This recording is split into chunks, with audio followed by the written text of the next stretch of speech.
Welcome again to our roundtable on barriers to commercialization and barriers to entry in government markets.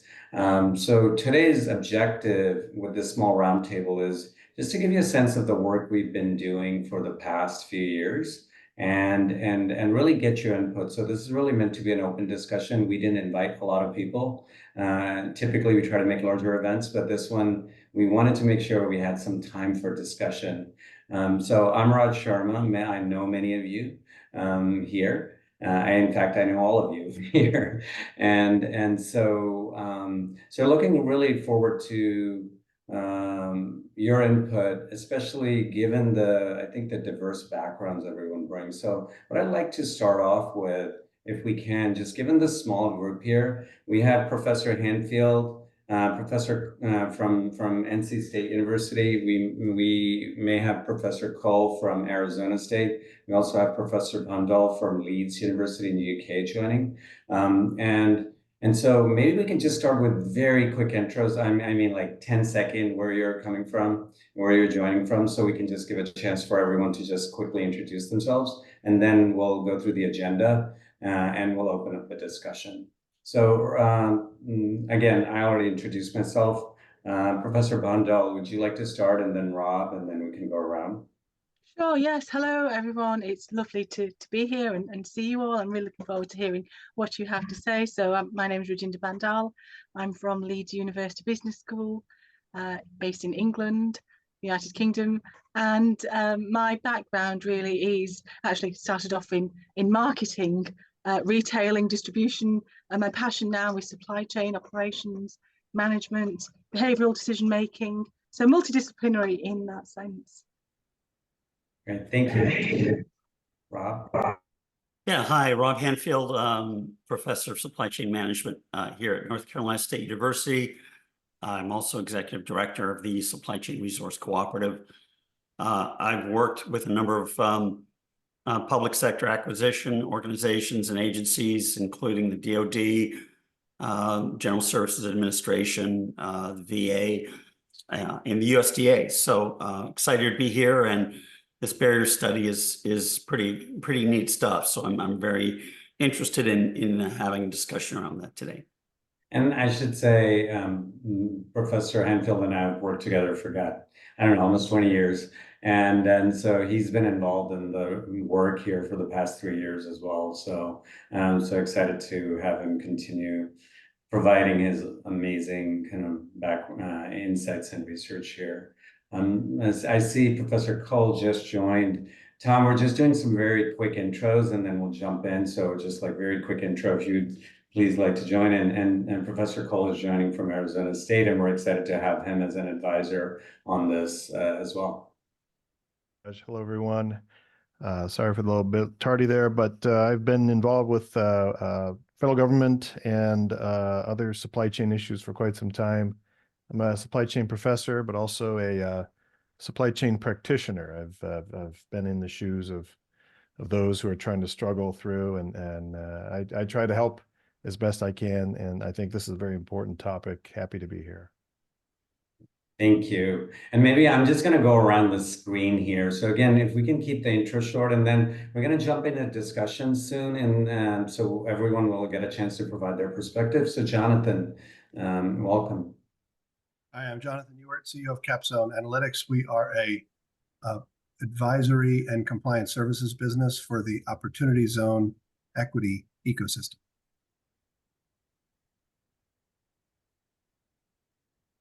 Larissa? Didn't expect to introduce myself here. Hope to be a fly on the wall. Thank you, everyone. The topic is very dear to me and dear to the institute I'm from. I'm working at Wright Brothers Institute. We are the innovation partner for the Air Force, and this topic on supply chains is really coming to the surface as one of the most critical vulnerabilities. So I'm really eager to hear how to break those barriers, contextualized for the government side of the equation. Great. Great to have you, Larissa, and we're excited to work with you as well. Conrad? Hey folks, I'm Conrad Hallman, previously with Techstars and The Engine. A lot of my time has been spent at the junction of risk capital in the public sector, especially like early stage venture capital, and how they need to start thinking about engaging with government markets, especially. Great. Thanks for joining, Conrad. Okay, I'm just going around the screen here. Felicity. Hi everyone, Felicity Amos. I'm Director of Strategic Partnerships at Caresoft, and I do a lot of work with the nexus between the defense tech VCs and the emerging technology and innovative companies that come into our ecosystem, and also do a lot of work with ACT-IAC. And in that, supply chain, we're actually doing a breakout session. I'm facilitating that next week at our digital transformation conference. So all of these issues are very prescient, and this is perfect timing. Thank you, Raj, for including me. Thank you. Guy. I think most people here probably know Guy, but he'll have to introduce himself still. No, this is a new audience. This is a great group of folks you've gathered here, Raj, and I appreciate being part of it. My name is Guy Timberlake, more commonly known as Go-To Guy. It's actually a nickname I picked up with the Air Force and Marine Corps years ago when they were my customers. I lead the American Small Business Coalition, which is a coaching and education group for small companies in the federal sector. And this is my 35th year of either working for, working with, or leading small businesses in the federal sector. Great. Well, thank you, Guy. And before I forget, whoever wants to be on camera, I'm going to do a little screenshot here. So just look straight in. So, all right. All right, you got your mugshot here. Thank you. And Jack, thanks for joining. Thanks, Raj.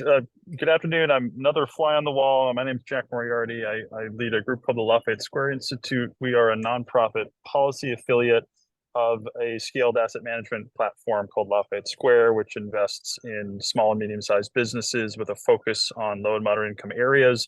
We also have a data analytics business premised on place and geographic risk. We're very interested in supply chain resilience, and I'm looking forward to this discussion. Thank you. Great. Thank you so much, Jack, for joining. So just to keep going around really quick, Tyrone.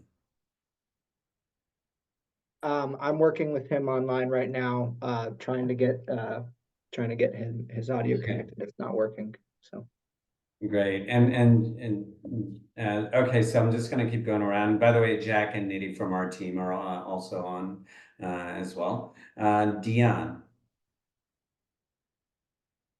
Hi, good afternoon, everyone. Thanks for having me. My name is Dion. I'm an analyst with the Federal Emergency Management Agency. I manage contracts with the pre-award program, public assistance program, and it's the grant program within the Recovery Directorate of FEMA. And I do pre-award and post-award functions end-to-end, starting with requirements gathering and definition, market research, source selection, as well as post-award contracts administration in the field and managing other requirements from headquarters. And I'm happy to be here. Thank you. Great, thank you so much. And there's someone on the phone, we can't tell, with a 240 number. Would you like to introduce yourself? No, okay. I think Tyrone's still having trouble. So Tyrone is great background. He's been working with Hacking for Defense and the Common Mission on underserved companies, on emerging tech. And I've had the opportunity to meet Tyrone, and we're going to be announcing a very important initiative soon on building capacity across the public sector and to engage markets. And so Tyrone, I'm lucky to have him be a part of that. So just to go ahead and start jumping in, and Tyrone will chime in as he joins. I'm going to go ahead and just cover the agenda here really quick then.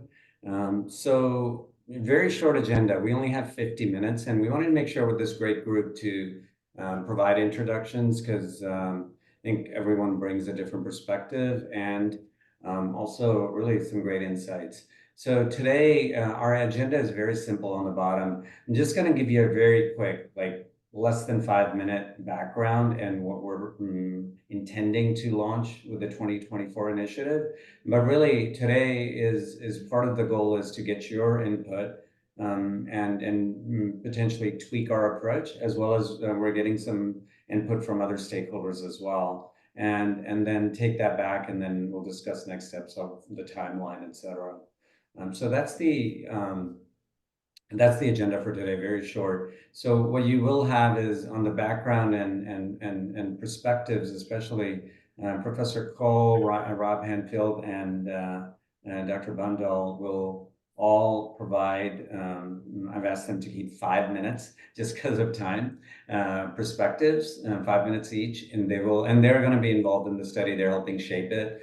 But then would like you to, I've written some names down, to provide a couple minutes of input and then just open up the floor here. So that's the agenda to go through. And so please have your thoughts ready. So just very quickly about Public Spend Forum. We're a market and supply chain services firm backed by technology. So what we do is we really have been working for the past 5 years to dive deep, especially into tech markets, to understand what's happening in tech market ecosystems, and then bring that information back to decision makers. So everything from understanding technology trends to how to use it, strengthen and de-risk supply chains based on market data, and then inform scaling and commercialization and investment decisions. So our clients are about a third government, third commercial, and third private equity and venture capital. And so enough said there. So in terms of 2021, I'm not going to cover all these bullet points, but when we started this work, right, we knew there's barriers, but we're more intended and more focused on solutions, honestly. So without telling you all the entire methodology, what I can tell you is our goal was, one, to confirm and validate and what are the key challenges, and then start to identify solutions, potentially address some of these other goals, but really we focus on these two things, especially challenges. We did secondary research, so probably some of the most extensive work. So we know there's other work done from a barrier standpoint. So what we did is we curated and researched every major report that it might have been done, including, for instance, with the World Bank. They hosted a webinar with us on this topic with 110 countries. So we really did a lot of secondary research to make sure we had the benefit of all the work that's been done before, including DoD, federal studies, et cetera. Then we did primary research, including some interviews, many interviews, and a survey, and that led to our report. If you don't have a copy of our report, we can send you a link, but here's what we found. We basically, through our meta research and that secondary research, we came up with these 5 categories. So this is not something we made up, but we looked at all the research done to date and any reports and said, okay, we can group all the issues into these 5 buckets. So you can see complex, costly, slow, inefficient processes is one of the biggest ones. Not a surprise to anyone who's been in this field, right?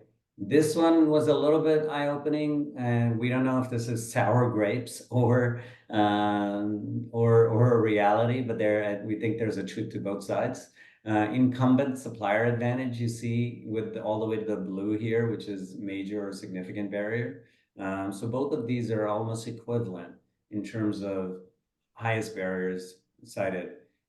Just a couple of themes that we pulled out. There's a lot of findings you can see in the report, but slowness, which we hear all the time, speed, both on the government side, right? Speed is so important to achieving objectives, driving program outcomes. So it's an issue both on the government side that people feel and on the commercial side, on company side, right? A slow process, not knowing when you have year-long contracting processes, that doesn't really bode well, especially as you'll hear, our focus is on emerging tech and then where markets move very fast and products change, every few months. That was one of the biggest issues. And I'm just going to leave it at that. There's a number of other things, bias towards incumbency, like we said, ineffective communications. And this one came up a bit too, decision-making and political uncertainty with the political cycles, etc. The goal of the 2024 then going forward now is really to expand this. So I just want to mention one thing here. This point right here is scaling and commercialization. So in addition to barriers, we're adding scaling and commercialization because what we've seen through the data so far is that while even if we address the barriers, there's a lot of exits still, right? A lot of companies, especially companies we say that are best in class, or they have innovative products, or maybe they just don't know where to go after winning their first contract. They want an innovation contract or whatever it might be. Many exits too. So even if we solve the problem of entry one time, what we see is a lot of companies exit pretty quickly as well, right? And now there's been a number of reports on that actually. So this is not something just our data is saying, but it's something that we've seen across the board. So we added, how do you scale? Not just enter the market, but how do you scale, right? And we're not sure about the term commercialization because that takes us down a different path. So we just had a meeting the other day to discuss that maybe entry to scaling is what we want to focus on and not commercialization. So we'd like to hear from you on that topic. So our focus is going to be on more bent towards critical technology markets, not construction, for instance, right? Not some of those other markets, just to be very kind of candid up here. While we could go down many paths, we know that each set of markets has its own set of issues. So we're really focused on technology markets as that is also an impetus on the part of government. And so we are planning kind of a holistic approach from interviews to another review of studies to modifying our current survey and having roundtable symposium from the time frame of March all the way through September. And we are getting a couple of sponsors, so we'll be talking about, who sponsor many studies.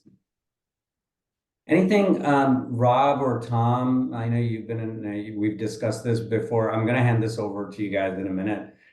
Just before I kind of stop here, I just have one more slide, but anything you want to add to this?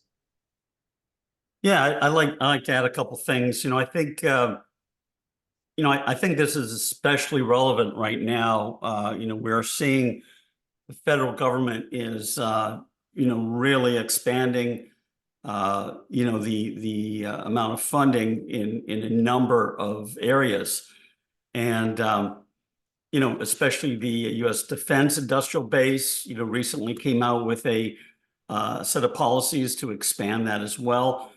And to competitively outsource billions of domestically contracted goods and services. But, the number of hoops for the smaller suppliers to pass through can be daunting.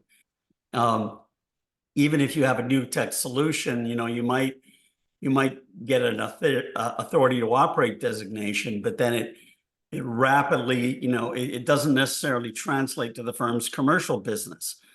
And so I think it's really important that the government understand some of the challenges that exist, especially since, that they really want to go and they want to get startups. They want to support entrepreneurial innovation. But the barriers are significant. And certainly I think, the ones around, complex business processes, costly management and reporting requirements, are almost there's tons and tons of stories about that. Recently we had someone from AFWorks presenting at a conference at NC State, and he even had to admit that the SBIRs and STTRs were exceptionally difficult for people to get through, and so I think this is an issue that we really need to take head on, because I don't think it's going to go away. I think it's going to continue to be a problem. And let me just add that, I don't think this is unique to government. Government probably accentuates the issue, but even, we did work with Tesla early on, and they struggled to crack into the automotive supply chain just simply because they're too small.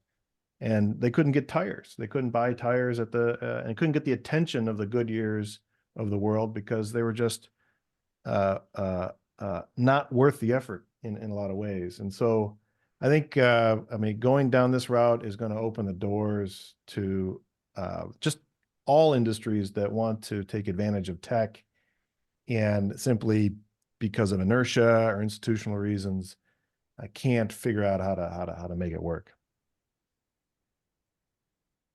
There's so much to unpack, and we know this one short hour. So we will be having, many of these discussions and keeping them small. So our goal isn't going to be so we can get a lot and get into the deeper issues. So, absolutely. And Tom, great point in that, this is not necessarily always just unique to government. There are some issues that may be unique. So again, don't have much time on this, but this is on the left side, you see the survey issues. We are looking at the survey that we designed, right? This was what was covered last time, but we're looking at all the qualitative responses to say, okay, should we emphasize some? So we'd love to hear as we have our discussion now. And then barriers to scaling commercialization, we've done a little bit of work on this already, and this is based on experience and a lot of, again, additional research. These are the set of issues, without kind of pointing out anything specific, that we're seeing in terms of whether it's a lack of knowing where's additional demand once you enter the market, to access to capital to scale your business, right? To having the management know-how, or even things like supplier development and lean processes to scale your business, right? So we're seeing a lot of those. Again, each one of these could be honestly a topic on its own for a study, like access to talent, right? So these are some questions we've already interviewed. So we've already interviewed some people. I'm not going to go through these bullet points, but we've interviewed people like Michael Brown, who is the head of DIU. We've already interviewed, Anthony Sabatina, who heads up a lot of the supply chain, kind of bringing in for critical supplies right now and material. So we've already started, but we'll continue to modify this. So that leads me to handing this off, and I'll just continue to step in just to kind of facilitate. But here's, just keep these questions in mind, and I'm going to take the screen off screen share just so we can see each other. But here's just a few questions to keep in mind as you're thinking about providing input. Are there any key barriers or issues we should be prioritizing? Now, you saw, because there's so many, right? We're partly going to use the results from previous time, but so what are those issues? Are there specific markets? So when you think about especially tech markets, et cetera, that we should be looking at, we are asking our interviewees that too. Stakeholders we should be engaging in. How would you like to stay engaged? So that's most important, right? We want to make this an effort where we can also get your input. So with that, I'm going to stop here. And then I'm going to ask Professor Randall, Rob, and Tom, all three of them, if they'd like to provide some input. And just to keep this on track, 5 minutes or less. And then so we can have others on the phone also provide their input. All right, who'd like to start? Yeah, I'll jump in first.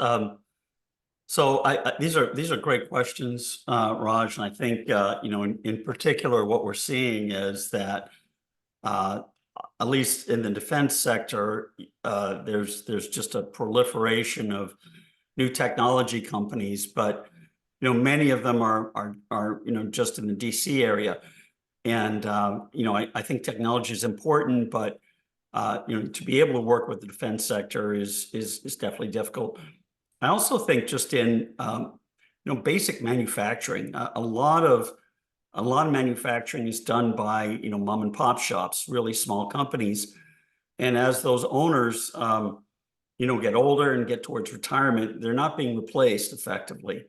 So there's even metal bending and tool and die shops. Those are the kinds of things that are still really important. And there's also a shortage of, believe it or not, welders. So for a lot of these big ships and other things, we're seeing a real shortage of those capabilities. I read something the other day that the Chinese now have the largest shipbuilding capabilities in the world. The U.S. has shrunk in terms of its shipbuilding. So there's plenty of opportunities out there. And I think many small suppliers don't even consider the government as a potential customer, and when they do, they discover how difficult it is. So this is something I think that, we really believe that this area of supplier development, that the DoD and other government agencies need to be more proactive and seek out suppliers that have the potential to become defense and government suppliers, because I think there are a lot of good ones out there, but they're just not tapping into those.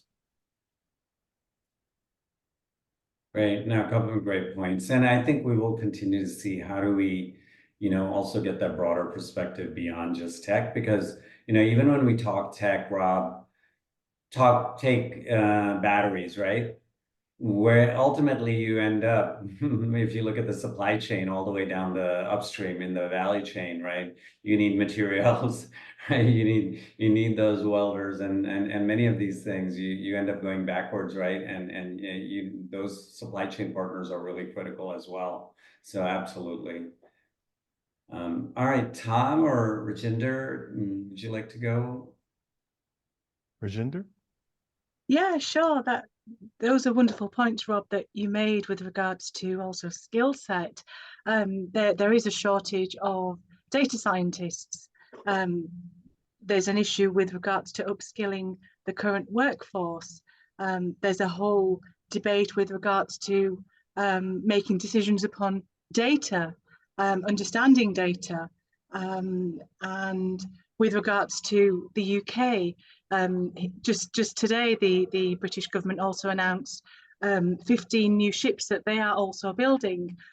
However, what they seek to do as a strategy is incorporate apprenticeships, create new jobs in the marketplace, and in addition, upskill. And I think it is a worry geopolitically that, maybe one has taken their eye off the ball, as it were, in terms of government spending, but that's something that we cannot control. And I also think, because we're dealing with technology, it requires a shift in mindset. People quite often don't want to change. It's changing that status quo. It's like, hey, we've always worked like this. We've always worked with Excel sheets. So it's a case of being open-minded.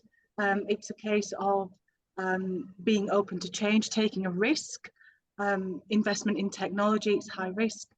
Sometimes the outputs that you want to see may take time. So I think it really depends on what your vision is as a whole, what value indeed you wish to bring. But skills is an issue on the back of disruptive technologies that are out there in industry. Great. Now, thank you, Jinder. And yeah, I think we're going to see these, especially it'd be great to get your perspective. I think you talked about workforce, and we were earlier talking about communication too. Yeah, I think it's a problem, particularly at government level. There's a lot of budget cuts left, right, and centre. So governments themselves, in terms of resources, tend to be struggling, shall we say? So that's an issue that we can't also control for. Yeah, no. So I think it'll be great to hear some of the UK perspective in Europe. I know we'll be talking to some other partners there as well. So, Tom, just to keep this on track, what are your thoughts on? Are you there? Oh, there you Sure go. thing. Yeah. Here I am. A few things. I'm going to share in the chat some homework for everybody. Professors can't help but do that. But I have some reading that may be useful. I've been working with the Department of Homeland Security in their Procurement Innovation Lab, and they have a yearbook, and I'll share the link to it. But in there, they specifically are trying to address this barriers to entry. And I mean, there are clear methodologies that government as a buyer uses that can change, that can help. And so I'd love to, share that with everybody. Take a look if you haven't seen it before, and it's working, but it's not completely working. So your thoughts on that are important. The one thing I probably would hope to bring is this. It's almost like a dichotomy. When we teach and we study and we work with companies in supply chain management, and then if you look at the nature of emerging tech, there's a struggle there between the two. It's almost like there's a tension. If and in this chat, I'll also share another nice article on some of the latent issues. I'll just list them off. Emerging tech is just has a problem with certainty. Has lots of uncertainty. Has a problem with an ecosystem. It needs to exist a network, support network, both talent as well as the supply chain around it and distribution channels just is lacking. Standards are lacking. The adoption rate is not, they haven't been able to demonstrate coherence and use. And people just don't understand how they can support this particular, whatever particular emerging tech is. Those things are a real challenge for anybody that's trying to manage a supply chain. So I think that it almost like there's a whole different solution set or a skill set that people who are used to being successful in supply chain management need to. And it's about, you mentioned, Raj, supplier development. That probably looks a lot different with an emerging tech than an established company.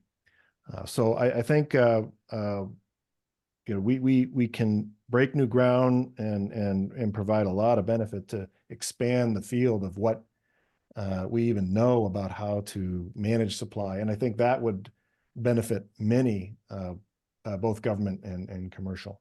So I'll share that in the chat. Great.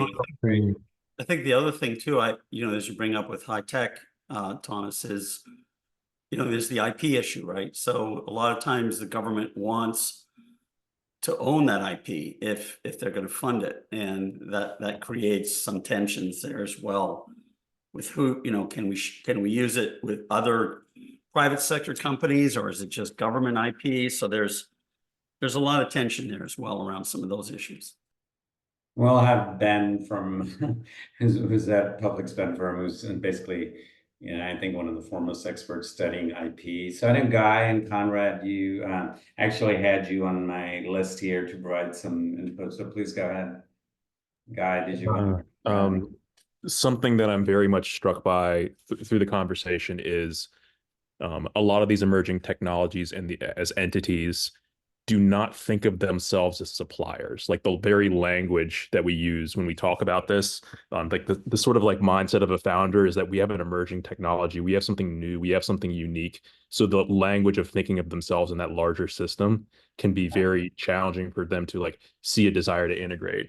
And the challenging thing is a lot of government stakeholders want to have that emerging tech, but to Thomas Cole's point, like a lot of the things that are going to be required for that to feel comfortable to integrate, by definition, cannot exist for something that's that early, by definition. So how do we bridge this terminology so that like let's say on one side, like a venture-backed startup, or just let's say any emerging technology that's a small business within a small business, sees the language of supply chain, sees the process, sees the complexity, and is like, yes, I want to be a part of that. Let's figure out how we can work together to integrate into that. I think a lot of that is vocabulary, and it may be less actual process, just the way we talk about it and the way we communicate. The other thing I wanted to mention is like on the government side, I found there can be a very much like the government being such a powerful customer, being a customer that can set the conditions in so many ways and in so many ways in terms of the process, but in terms of buying power. Like it's one thing for the government to be powerful in terms of buying power, but it's another thing for the government to be powerful in terms of buying speed. And what ends up happening is that a lot of early stage companies back themselves out of engaging with the government or engaging with the supply chain because immediately they will they will do that mental calculation of value over speed, commercial, value over speed, government. and they will do what it takes to stay alive. Usually that pivots them away from the government. So I think a lot of this could be just language. One last Conrad, thing. oh, sorry, beg your pardon. I'm just going to chip in that I absolutely love what you're saying with this idea of how I would summarize it as supply language, managing supplier identity management, have a clear focus, clear strategy, clear vision. Brilliant. Thank you, Conrad.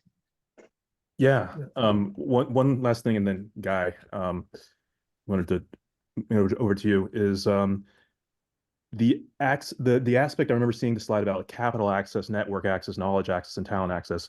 And I was curious whether you see infrastructure access as a separate component or an integral component of that, especially with emerging technologies where if like, just to give an example, if I have an emerging technology that needs a cyclotron, I'm going to have an infrastructure access problem. That infrastructure may be the national labs, but there's only like a couple games in town to do that. And if I happen to have an innovation or a piece of science that I'm trying to work on, then geographically, I'm going over there. And that might be Silicon Valley, that might be Boston. But unless you have that geographical pull for the infrastructure too, like it's tough to have that ecosystem diffused throughout the country. Conrad, I So, can't just tell you it wasn't in here, but we can come back. Great point. So Guy. Yeah. No, I want to jump, first of all, Conrad, can I buy you a drink?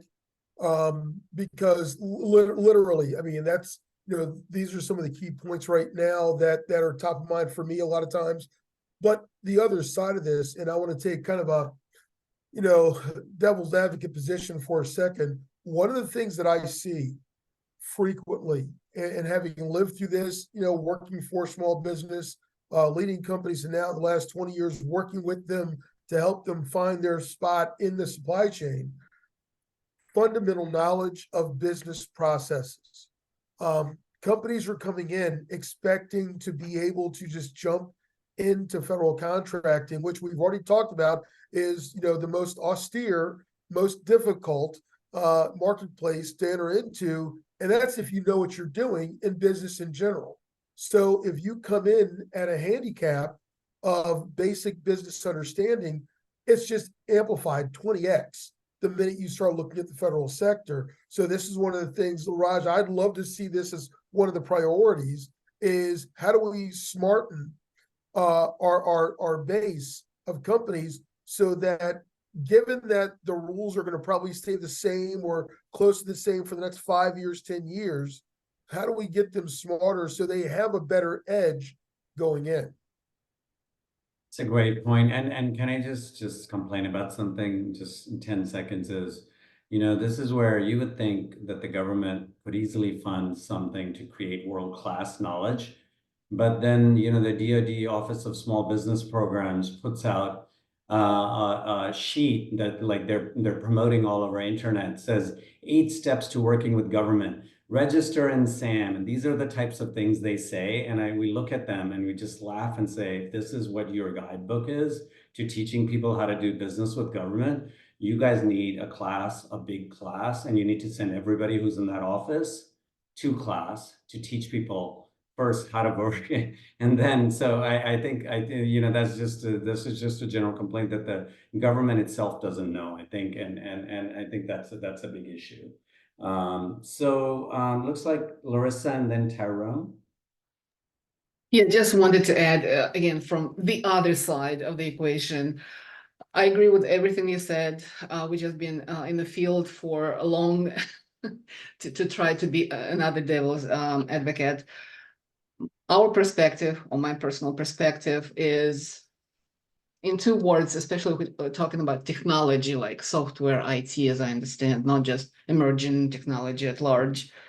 2 words: security and funding. This is the biggest barriers.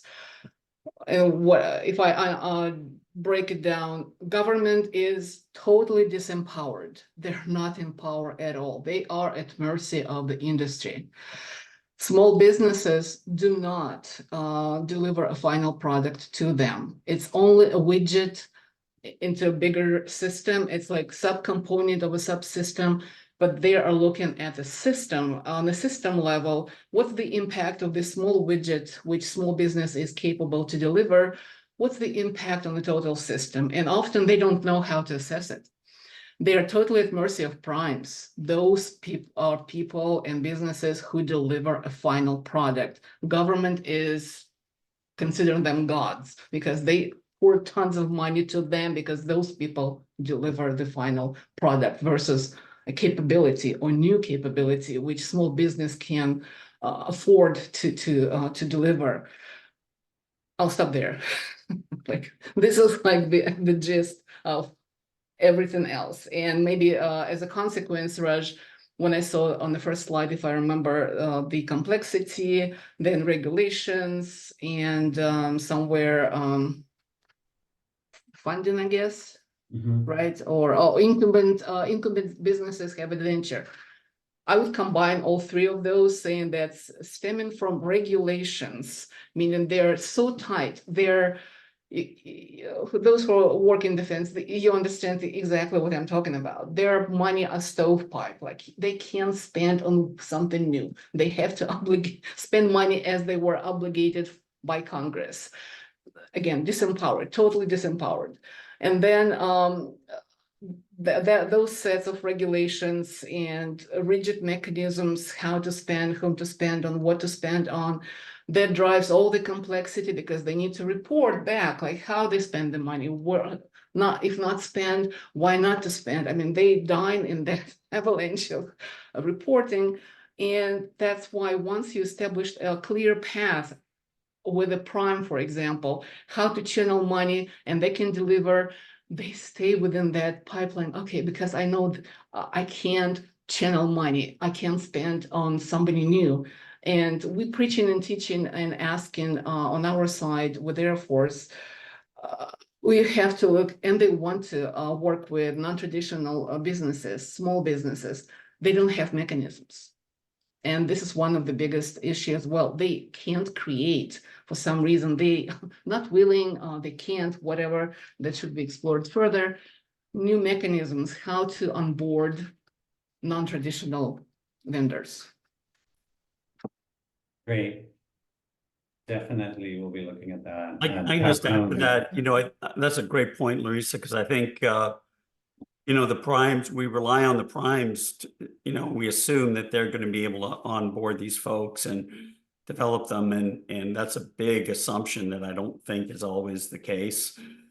The other reason for this, why the DoD needs to get involved with these smaller vendors is from a supply chain resiliency perspective, you know, most of the disruptions that occur are 2 or 3 tiers down the chain. Mm-hmm. And the primes don't want to share that information. They don't. Exactly. We know. So it's Totally. important that DoD understand who is in their supply chain, not just and rely on the primes for that too. Yeah, because primes become such, my personal opinion, unfair players, because then they manipulate government, they charge them through the roof, and you know the story.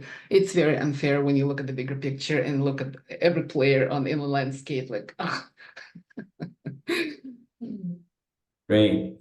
Just to continue, Tyra, and I think these are, again, I'd love to, I think we can go down a kind of discussion path on any one of these issues because they are so multi-layered and important to discuss. So we will be coming back to them. Great inputs thus far. So Tyra. Good afternoon, everybody. Good afternoon, everybody. My name is Ty Smith. I've just found Raj literally online, and we've become good pals. And there's a couple of people I know. Larissa, I feel you on the color of money. I spent 20 years supporting different components of the IC. As a Green Badger, nothing spooky, but just watched how the architecture around the business model and the strategy was or was not working. My current job is to help think through some of these problems. The Hacking Four, if you know Steve Blank, if you know that name, he's trying to work this idea of what's the problem to be solved. And so it's interesting that you're talking about how do we find the match between venture capital and what's happening in the government. So we know that the critical mission, some of the last, it just came out 2 days ago around the critical mission areas from the White House and what's important, advanced manufacturing, AI, all of those pieces. And I'll post this in the chat, but somebody did an interesting crosswalk between the DoD, the CHIPS Act, and the White House and who's doing what. And then other piece that I just posted was Y Combinator just raised their hand and said, here are the 20 things that we're interested in. Fully 1/3 of those things are DoD related. And so now you have Y Combinator coming in and saying, we recognize that this is going to be important. My comment to the person that I saw posted said, cool, how patient is that capital going to be to make sure that that comes along? And so I'm curious to see what happens. Larissa, I am about tomorrow to start a conference to help faculty at HBCUs learn how to solve these problems associated with the Research Institute for Tactical Autonomy, sponsored through the DAF and Dr. Victoria Coleman, looking at how do we start from idea to execution and what that looks like, looking at different organizations and people who can do this. The last thing I would say is one of my other roles is to sit on the Manufacturing Extension Partnerships National Advisory Board. There are 3 things associated with that strategy. 1, supply chain. 2, workforce development. And 3, innovation. And so from NIST, who is the executor for the CHIPS and Science Act, and it has to be a critical part of this conversation. It has to be. It's too much money, too much going on for it not to be. Literally, NIST is the one who's saying, so how should we look at this? And they understand and absolutely foot stomp that if we don't have a supply chain to include workforce development and technology development along with that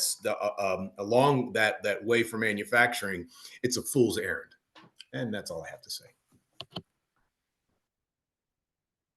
Yeah, I think the issue of, by the way, capital is a recurring theme in kind of multiple ways, and we'll definitely be looking at that. I think we've been having a lot of discussions with kind of the different government, say, offices that are now getting involved as well, to say, how do you pull in more capital, whether it's Jason Ratchey's team at Office of Strategic Capital and DoD and others. Or I think, and then this might be a good point to ask Jack if he, I think Jack would love to hear from you as well. And Jonathan, I think I was just thinking about what you're doing on the capital side. I know you're focused on opportunity zones, but any specific thoughts or things? I'm sure you've got 1,000 things you're thinking of, but would love to hear from you. I mean, I think there's a potentially a great opportunity. First of all, I want to recognize Tyrone. Hello. And I posted a question in the chat that he's responded to. Thank you for that. I think there's an opportunity to acknowledge that the world is a dangerous place, and that our entire system, both from top to bottom, our entire system is a bit slow, and that private capital can in some way come in to maybe accelerate at certain choke points along the way, whether that's supply chain or manufacturing or workforce or all of them. And so our hope is that private investors, take a look at ways to help accelerate and enhance national security through equity investments that would sit in opportunity zones and provide job growth and income growth to communities in need. So that's our hope. Something we've been working on for a while, and we'll continue at it to try to do our best. And if you're not familiar, if somebody, Jack or someone could post a link, I could look at it, but I'm trying to pay attention to the conversation here, to opportunity zones. If you don't know what those are, we can, but it's one of the several kind of prominent regional programs to basically inject more capital, more development funds in different ways across the country, let's say in underserved areas. So that, I think, Jack, would love to hear. I know you're involved in some way out of in some of the work you're doing in these topics as well. Well, sure. On the mobilizing private capital front, Lafayette Square on the investment side is a licensed small business investment company, SBIC, and that's been around for a long time. One of the things the SBIC program hasn't been particularly effective at is getting equity investments in early stage companies that are pre-cash flow positive, and that's You mentioned Jason Rathje's team, Raj.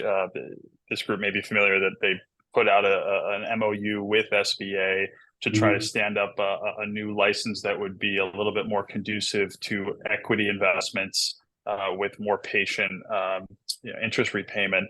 And then, we're also tracking bipartisan legislation that was introduced over the summer that would give the Office of Strategic Capital at DoD a whole range of investment capabilities, all the way from loans, loan guarantees, non-controlling equity investments. They could securitize some of these investments. So some really innovative investment capabilities that I suspect would be part of any future China competition package. So I think there's been movement in the idea that equity investments aren't something that the government has been particularly good at mobilizing, and there's been some interesting progress to try to fix that.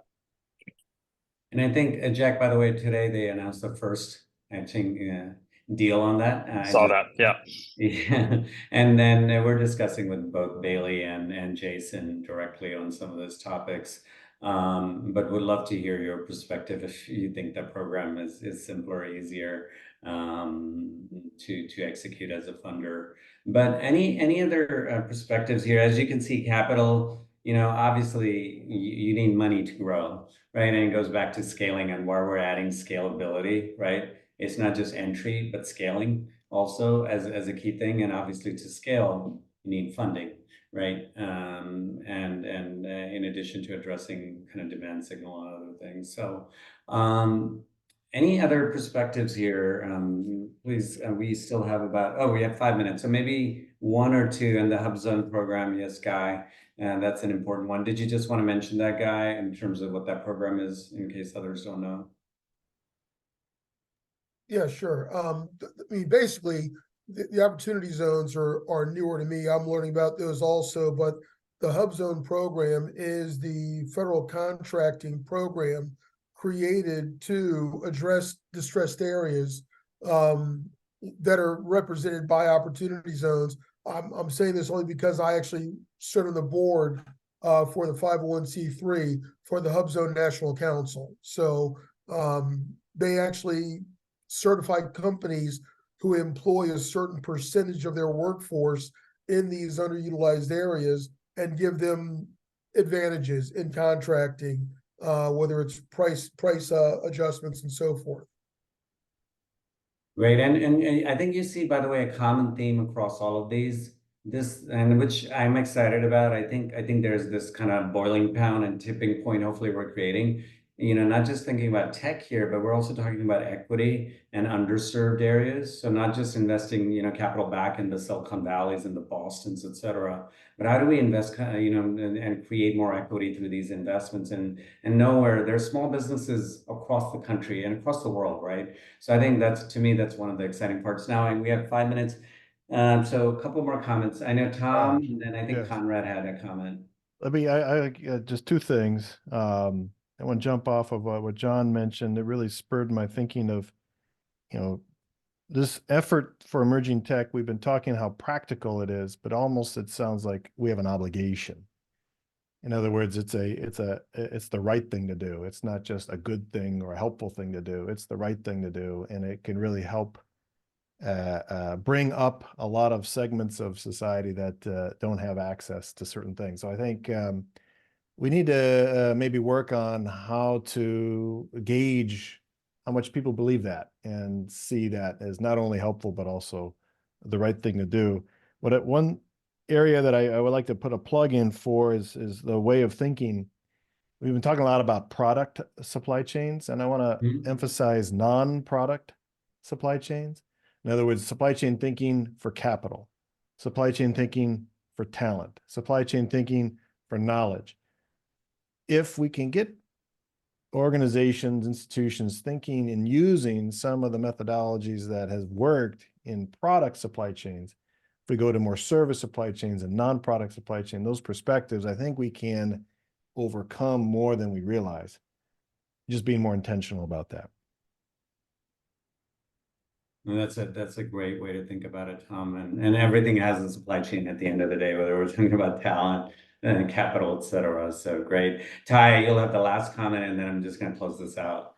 Just real quick, I was at a MEP event this past spring, and gentleman, I can't remember his name, he's a pretty famous guy, he's served a lot of presidents. He said, if we continue to drop capital in these known places, we are therefore at risk of it is a he didn't call it a national, in fact, he may have called it a national security risk. So if you keep the 5 known big player geographically, you keep dropping it. But on the positive side, we have the 31 innovation hubs that just got announced. I live here in Maryland. We got one in Baltimore, and just south of us in Richmond, there are 2 of them. These are looking at pharmaceuticals. These aren't like pew pew emerging technologies. These are pew pew, by the way, is national defense, not national security, right? Shooting guns, right? It's a whole different set. So I think there's opportunity, not opportunity zone, but opportunity space. Right. Well, I hate cutting off discussions like this because I think I could sit here personally for 2 more hours. And so this is just the start, and we do want to keep this forum growing. So this is, I think you see the expertise here at the table and the insights. And I know for myself, I'll just speak for myself. I know about this much of all of these things, right? And so we really need the expertise of all of you to, if we're going to address this. So we're going to continue, Tom, myself, Rob, Jinder, others we're bringing in. Like, we'd love to have the collective knowledge and intent, intentionality of all of your expertise. So what we're going to do next is take some of this input. We're also going to get some more input from a few more people, and then try to nail down, again, it's not going to be that we nail down the scope, and that it's completely rigid. So it'll be flexible, so we can kind of detour a little bit, but we'll come back and kind of share that. And our goal is to launch some of the formal interviews and other work by end of March latest.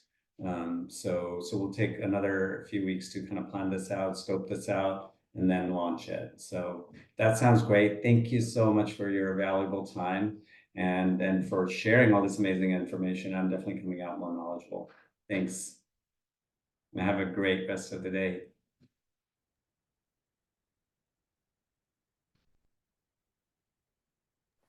Thanks, Raj. Appreciate you. Bye. Yeah.